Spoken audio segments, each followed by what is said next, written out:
Ichika was the only male student in the new academic year at Infinite Stratos Academy, and for him, the first day of school felt overwhelming and nerve-wracking. Before long, his homeroom assistant teacher, Maya, stepped up to the front of the class and greeted the students. None of them responded, which made Maya visibly anxious. She explained that everyone there was a new student at Infinite Stratos Academy. Nervously, she mentioned that it was a boarding school, meaning they would be together both during and after school hours. Maya encouraged everyone to get to know each other better so that the next 3 years could be enjoyable for all of them.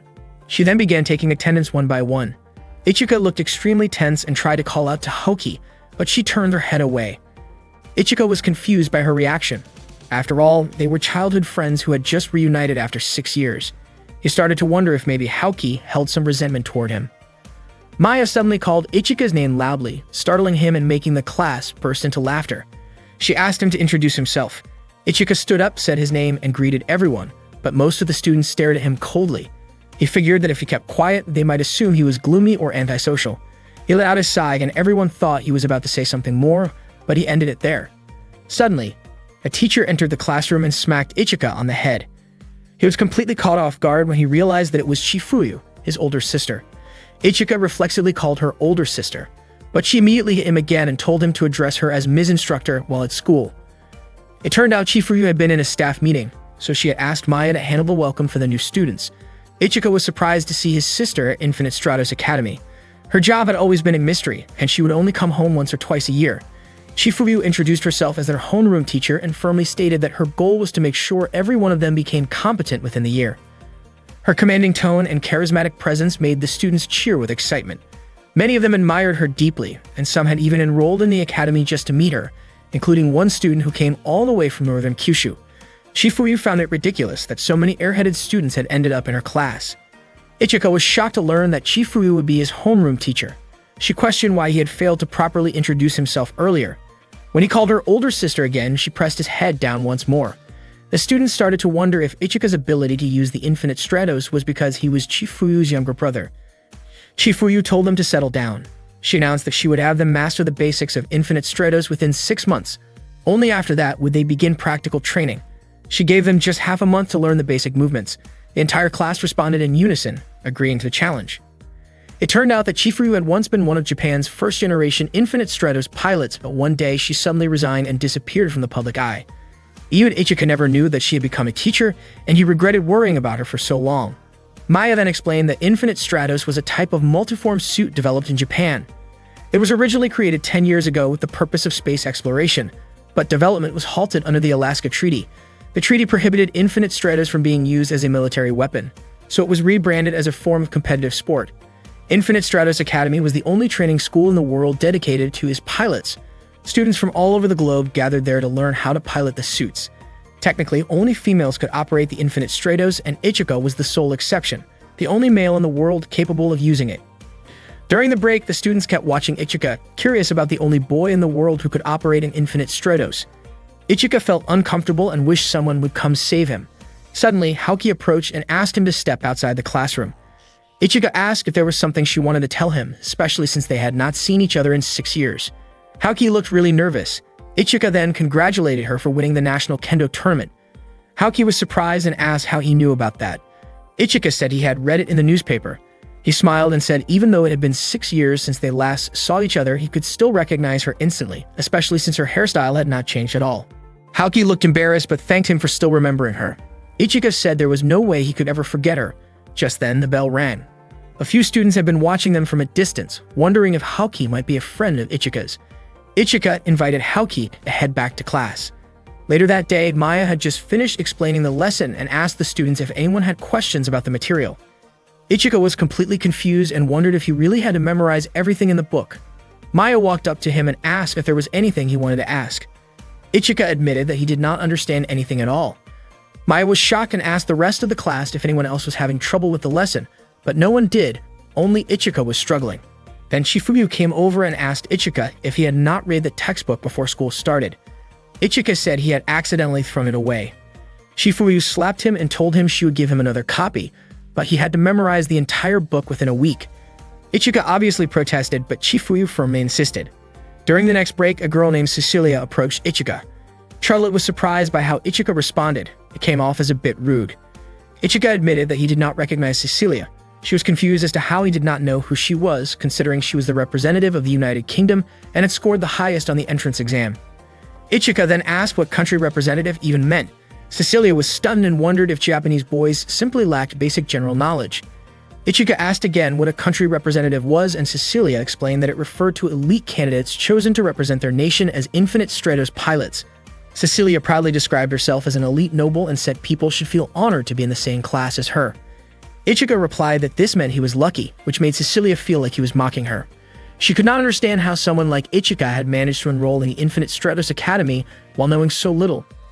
As far as she knew, he was supposed to be the only boy able to operate in Infinite Stratos, but now she was disappointed. Cecilia claimed she was generous, so if there was anything Ichika did not understand, she would teach him, as long as he was willing to ask her nicely. She also boasted that she was the only candidate who had defeated her examiner during the entrance exam.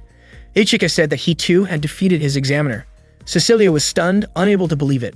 Ichika explained that the examiner charged straight at him, so he dodged, and the examiner ended up crashing into a wall and stopped moving. Cecilia was not having it. She could not accept that Ichika had defeated the examiner after all. She believed she was the only one who had ever done that. Just then, the school bell rang. Cecilia left but said she would continue their conversation another time. Classes ended for the day, and Ichika headed to his dorm room. When he opened the door, he suddenly heard a girl's voice from the bathroom. It turned out to be his roommate, who said she hoped they would get along. The girl had just finished showering and was wearing only a towel. Ichika was shocked to see Haoki in the room. She was extremely embarrassed and quickly tried to cover herself. She asked why Ichika was in her room, and he said he had been assigned to that room too. He had no idea Haoki would be his roommate. Haoki immediately grabbed her kendo stick and attacked him. She even stabbed it through the door as Ichika tried to close it. Ichika wondered if she was trying to kill him. He would have been seriously hurt if he had not dodged. The commotion drew the attention of other students, and soon a crowd had gathered outside the room. They didn't expect that Ichika's room would be located there. Ichika himself was shocked to see the girls dressed so revealingly. He pleaded with Haoki to open the door and let him in. Haoki stepped out of the room and told Ichika to hurry and get inside. Once inside, she asked Ichika to explain why they were assigned to the same room, even though boys and girls had been separated by beds since the age of 7. Ichika said that kind of rule was outdated, but he admitted that sharing a room after the age of 15 could definitely be an issue. Haoki then asked what exactly Ichika was hoping to gain from sharing a room with her. Ichika responded that he wasn't that foolish. Hearing that, Haoki pointed her kendo sword at him and called him an idiot. Ichika tried to block the kendo stick, clearly scared by Haoki's intense expression. Their friends watching from the doorway felt a little sorry for Haoki.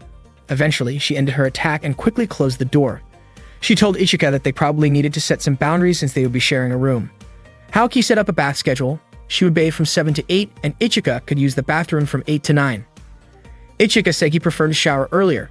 Haoki asked if Ichika expected her to stay sweaty after kendo practice. He pointed out that the kendo club had showers too, but Haoki insisted that she couldn't relax unless she used her own bathroom. Ichika mentioned that home bathrooms were definitely more comfortable than school ones, then realized their room didn't even have a toilet. Haoki explained that the toilets were at the end of the hallway. When Ichika commented that the school was full of female students, Haoki immediately brandished her kendo stick again. She knew exactly what kind of thought Ichika was having. Not wanting to back down, Ichika picked up a kendo stick to defend himself. But to his surprise, Haoki's bra had gotten caught on the tip of his kendo. Embarrassed, Haoki quickly grabbed it back. Ichika, completely innocent, commented that he hadn't realized she wore a bra. Flustered and humiliated, Haoki hit him out of frustration. The next morning at the cafeteria, Ichika and Haoki were having breakfast together. Ichika asked how long Haoki was planning to stay mad at him. She denied being upset, but Ichika pointed out that she looked clearly annoyed. While they were eating, some girls at another table were whispering about how Ichika was the younger brother of Chifuyu. Haoki grew irritated when Ichika casually mentioned her childhood nickname. Soon after, 3 girls approached and asked if they could sit beside Ichika. He welcomed them. Their names were Nagi, Yuko, and Hane. They looked excited to sit next to him. Haoki commented on how much food Ichika was eating. In contrast, Ichika noticed how small the girls' portions were and asked if it was okay for girls to eat so little for breakfast. The 3 of them smiled and admitted they preferred to save room for snacks. After finishing her breakfast, Haoki quickly left. Yuko asked if Ichika was close with Haoki. Nanji even knew that they shared a room. Ichika confirmed it and added that he and Haoki had been childhood friends. The 3 girls were surprised. Ichika explained they had been classmates from 1st to 4th grade, though he didn't remember too much about it. Suddenly, Chifuyu arrived and told everyone to finish their meals quickly. Apparently, besides being their homeroom teacher, Chifuryu was also the dorm supervisor for the first years. She warned that anyone who was late would have to run 10 laps around the field. Ichika finally realized why his sister rarely came home. Her responsibilities were overwhelming. During class, Chifuryu informed everyone that there would be an inter-class tournament happening in 2 weeks. Because of that, each class needed to choose a representative. The class representative wouldn't just compete in the tournament, but also attend student council and event planning meetings. Basically, the role would be similar to that of a class president. Chifuryu asked the students to either nominate themselves or someone else. Out of nowhere, one student nominated Ichika, and soon after, a few others followed. Chifuryu asked if there were any other candidates. If not, Ichika would be appointed automatically. But Ichika declined the nomination. Not long after, Cecilia spoke up, saying she wasn't okay with how the selection was being handled. In her opinion, having a male class representative was embarrassing. She admitted she would feel ashamed if Ichika represented the school for the whole year. On top of that, she was already feeling burdened having to live in what she called an underdeveloped country. Ichika didn't take that well and fired back, saying that England wasn't exactly something to be proud of either. According to him, the only thing England would win was a global competition for disgusting food. Cecilia disagreed and said England had plenty of delicious dishes. She got irritated that Ichika was insulting her country. Eventually, Cecilia challenged Ichika to a match and Ichika accepted. Cecilia warned him that if he threw the match on purpose, she'd make him her servant. Ichika then asked how much of a handicap he should give her. That made everyone laugh. They were surprised by how serious Ichika seemed, especially since many believed that men only had the upper hand until infinite stratus units were invented. Cecilia mocked Ichika, calling him a funny Japanese guy. One of the students suggested that he ask for a handicap, but Ichika said a man never takes back his word. Chifuryu then stepped in and scheduled the match between Ichika and Cecilia for Monday in Arena 3. She told both of them to get ready. That day, Chifuryu informed Ichika that his infinite stratus unit needed more time before it could be used, and since there were no spare units available, the school had decided to build one specifically for him. Upon hearing this, the other students felt quite envious. They wished they could have their own personalized infinite stratos as well. Ichika wondered if having a personal unit was really that impressive. Cecilia expressed her delight at the news, saying it pretty much guaranteed the winner of the upcoming representative tournament. From her point of view, it wouldn't be fair if she used a personal infinite stratos while Ichika had to rely on a training unit. This surprised Ichika, who had just learned that Cecilia also had her own personal unit. Cecilia explained that as a representative of the United Kingdom, she'd been granted one. She also mentioned that only 467 infinite stratos units existed in the world, and only the elite among the elite were given personal ones. Ichika was shocked to hear that there were only 467 units. Shizune stepped in to explain that the core technology inside each infinite stratos had never been made public. That was why only 467 existed. All the cores had been created by Professor Thabane, Haoki's older sister. The core technology remained a complete mystery, and no one other than Professor Thabane had been able to replicate it. Unfortunately, Thabane had refused to produce more than the original set. Because of this, countries, companies, and organizations had to make do with the limited number of cores available to them for research and development. Chifuryu then explained that personal infinite stratos units were normally only given to those working for governments or owned by major corporations. However, due to Ichika's unique status, he would be receiving a personal unit for data collection purposes. Shizune asked Chifuryu if Hoki was really related to Thabane, and Chifuryu confirmed that Hoki was her younger sister. The students were shocked. They had a hard time believing it, especially since Professor Thabane had gone missing and was being sought after by several countries and organizations. Naturally, they asked Haoki if she knew where Thabane was. With a sharp tone, Hoki responded that she had no idea where Thabane had gone. And honestly, she didn't care. Haoki made it clear that she was not her sister, and there was nothing she could tell them. At that point, Chifuryu instructed Maya to begin the lesson. Ichika couldn't help but wonder if something was off in Hoki's relationship with her older sister. During the lesson, Maya explained that infinite stratos units protect their pilots using a special energy shield. Each unit possesses something similar to a consciousness, allowing them to communicate with their pilot. Over time, the unit would gradually become more familiar with the pilot's thought patterns.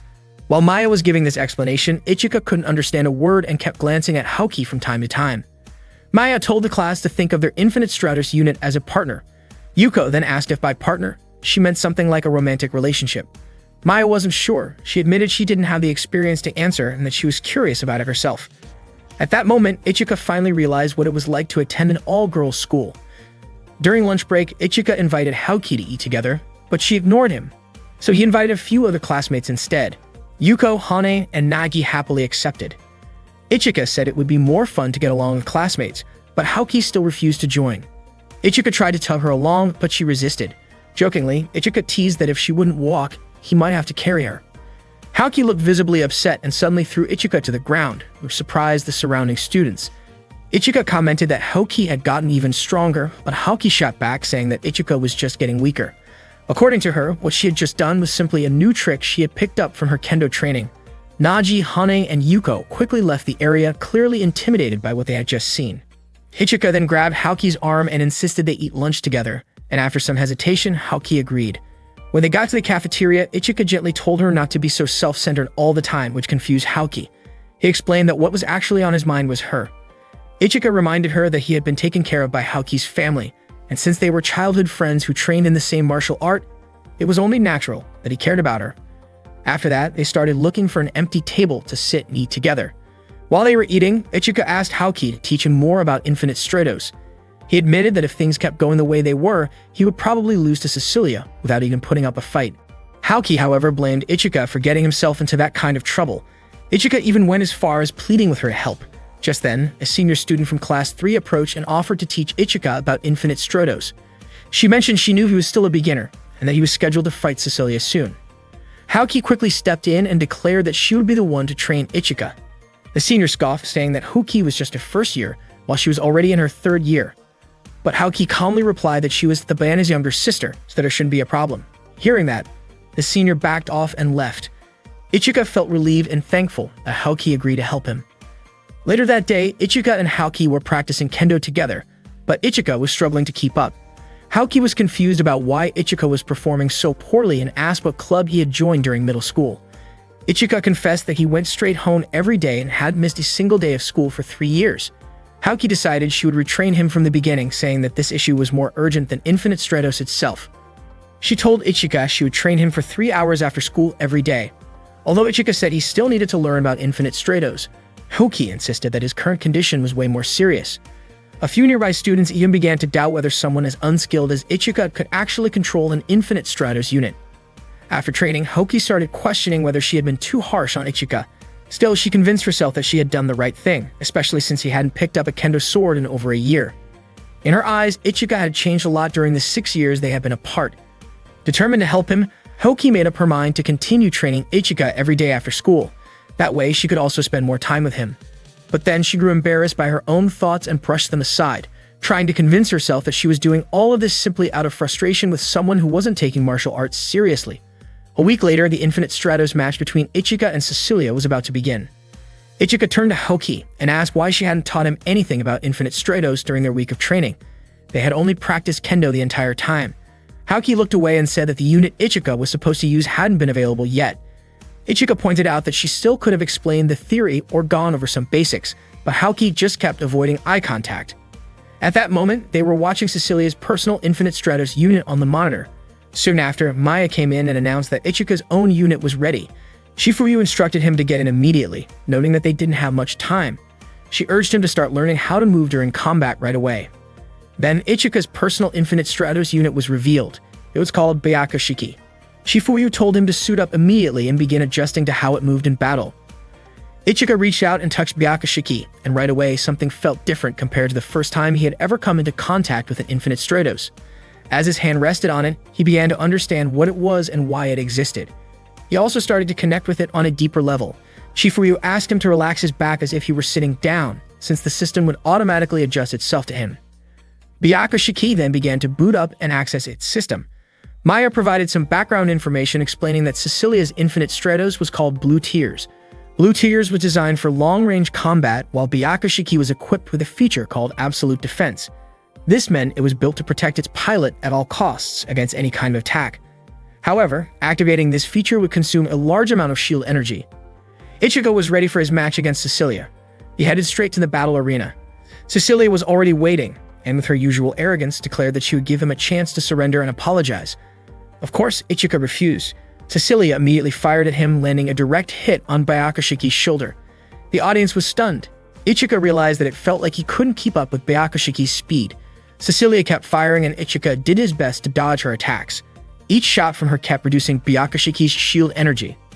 At that moment, it became clear that Byakushiki only had one weapon and Ichika decided to use it.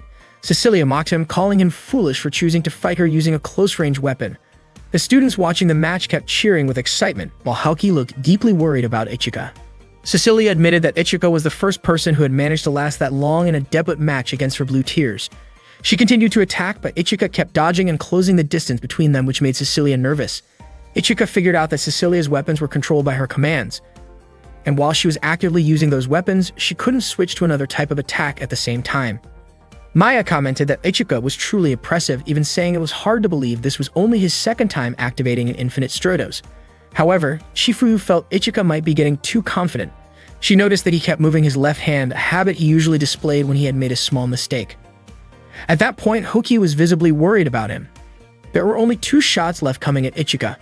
He knew Cecilia was keeping her distance, but he also believed that he had the upper hand if the fight came down to close combat. Unfortunately, Cecilia still had another attack left and quickly launched it. The hit looked like it struck him directly, but Byakushiki suddenly shifted form and shielded Ichika. Everyone watching was shocked as Ichika's Infinite Stratos transformed. A system notification appeared in front of Ichika, letting him know that a change had occurred.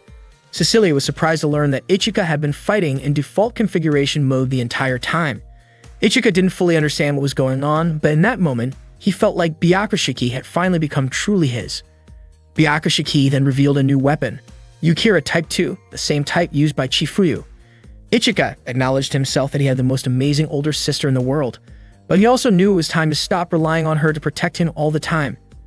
From now on, he had to protect his family too. To start, he had to defend her reputation because in his eyes, Shifuyu wouldn't look cool if her little brother ended up being a loser. Frustrated, Cecilia launched a barrage of shots at him, but Ichika deflected them with ease and quickly closed in for a close-range attack. Just before his Yukira could strike her, Byakushiki's shield energy finally ran out, meaning the match had come to an end. As a result, the winner was declared to be Cecilia. The announcement shocked the audience, who had been captivated by the intense match. After the match, Ichika met with Shifuyu and asked why he had lost. Shifuyu explained that it was because Ichika had used an anti-shield attack, which happened as a result of fighting without fully understanding the function of his weapon. Ichika then asked what exactly an anti-shield attack was. Shifuyu told him that an attack capable of penetrating the enemy's shield and directly hitting the pilot was a special ability of Yukira. In fact, she added, Yukira's attacks drained Byakushiki's energy in order to be executed. That weapon, she revealed, had been the key to her victory in the first Mondo Grosso. Hearing this helped Ichika understand why Byakushiki's shield energy had been depleted. Maya explained that an Infinite Stratos battle ends when one side runs out of shield energy. The anti-shield ability could defeat an opponent by draining the user's own shield energy, making it a double-edged sword. Shifuyu pointed out that in other words, Ichika's Infinite Stratos had its flaws. No was ever perfect, each one came with its own drawbacks. However, Ichika's had a stronger offensive capability compared to the others. At that time, Byakushiki was in standby mode, but it could activate at any moment if Ichika called for it. Maya handed Ichika the Infinite Stratos manual and asked him to read through it. After that, Ichika walked alongside Haoki. He was curious why she was staring at him. Haoki said losing was more frustrating than she expected and mentioned that starting tomorrow, they would begin training with their own Infinite Stratos units. She asked if Ichika wanted her to teach him.